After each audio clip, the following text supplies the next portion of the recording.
แต่มือแต่ละเว้นของข่อย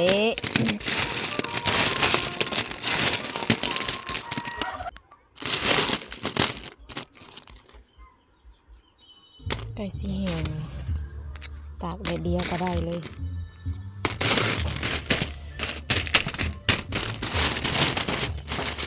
เห็ดนึงก็เผื่อสิเป็นสิ้นเป็นอันนี้บริเวณคลองหน่อยๆเลยพี่น้อง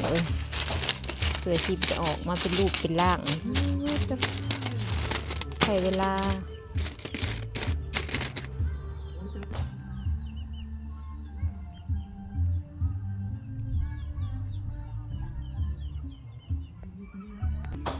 เห็ดถุก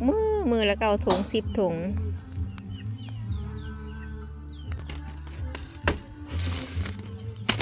เห็ดขายนำกินนำช่วงนี้ลูกค้าอยากได้แบบแห้งนี่หลายแต่ละมือของข่อยก็สิประมาณนี้แหละทุกคนพอได้เงินซื้อขนมให้ลูกไปโรงเรียน